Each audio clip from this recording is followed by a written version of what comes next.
Hi folks, welcome back to Physics with Captain Rod. The purpose of this video is to describe what moment of inertia is. So what we're looking at here, we've got some sort of object that's free to rotate about an axis that goes somewhere through the central region of it. So let's imagine that this object is rotating at an angular velocity equal to, rate that theta changes. So that's some sort of change in theta over change in time, or in the language of calculus, we could write that d theta dt. And we're going to get at the idea of moment of inertia by asking the question, what is the kinetic energy of this object? Now remember that kinetic energy, when we calculate, is 1/2 mv squared. But an important thing to realize is if I pick different points on this body, like here, here, and here, they're all moving at different speeds. In the example of the 3 dots I've shown, this one would be moving the fastest, right? So that's an important thing to realize, is that all points, different points on the body, are speed dependent. So what I'm going to do is I'm going to imagine breaking this object up into a bunch of pieces. Right? How many pieces? I'm going to say n of them and not worry about what that total number is.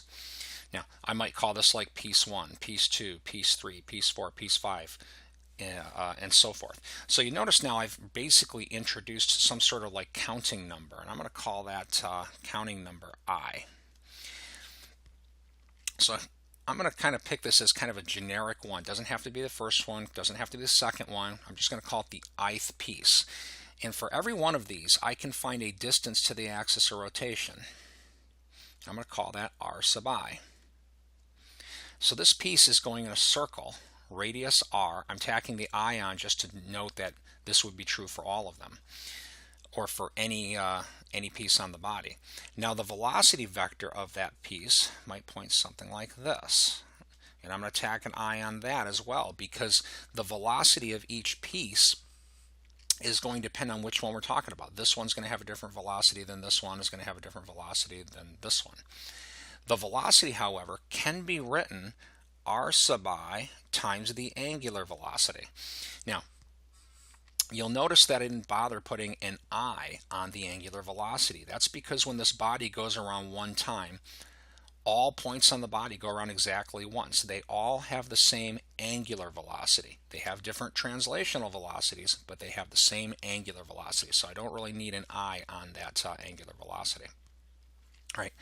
So now the kinetic energy of this little mass, and I'm going to tack an I on this kinetic energy because it's, your kinetic energy term is going to depend on which one of these we're talking about, right, is going to equal 1/2 the mass of that piece, so that mass is going to need an I, times its velocity squared.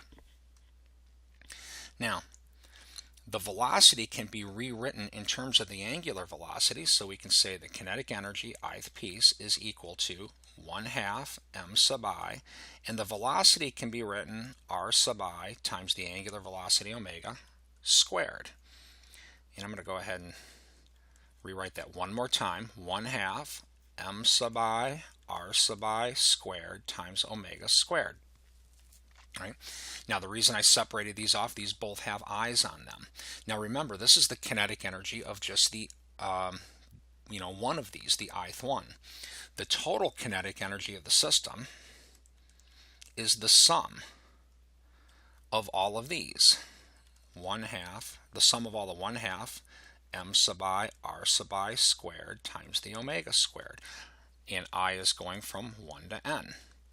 Now, I'm not going to get too deep into summation math here for now. For now, suffice to say that anything that's constant can come out in front of the summation. So we can write this as 1/2 times the sum from I equals 1 to n of m sub I r sub I squared. And I'm going to go ahead and just kind of put that in parentheses, and then times the angular velocity squared.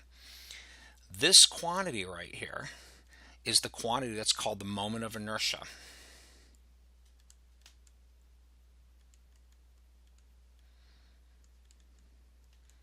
Its units, if you look at it, it has units of kilogram meter squared.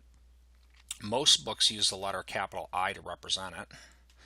So I is the moment of inertia, and it's equal to the sum of all the mr squared terms on an object. It has units of kilogram meter squared, and it's a scalar quantity. So now I can just write the kinetic energy kind of shorthand. The kinetic energy is equal to 1/2 I omega squared. Again, where the I is the quantity called moment of inertia, and this is how it's calculated. I think what I'll do here is just leave that off. I mean, the purpose of this video is kind of introduce everyone to what moment of inertia is. I like to define it like this. I is defined as resistance to angular acceleration. So, when we think about like translational motion, mass is resistance to acceleration. The more massive an object is, the more inertia it has, the more difficult it is to accelerate it. So you biff a ping pong ball, you biff a semi-truck. The ping pong ball, very little mass, very easy to accelerate.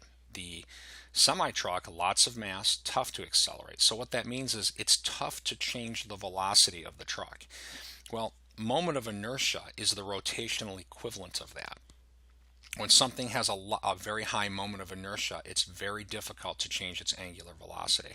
Another important thing about moment of inertia I'd like to point out, you notice when you calculate mr squared, the moment of inertia is distance dependent. So it's very sensitive to distance. You notice that r squared, and I'll do some numerical examples that show this, but as a rule of thumb here, the larger r is, meaning the larger the distance of the mass to the axis of rotation, the much larger the moment of inertia is. So I think I'm just going to leave this video off right here. This is just meant to be an introduction. I'll go ahead and do some examples here in a minute. I hope this helps. Have a great day.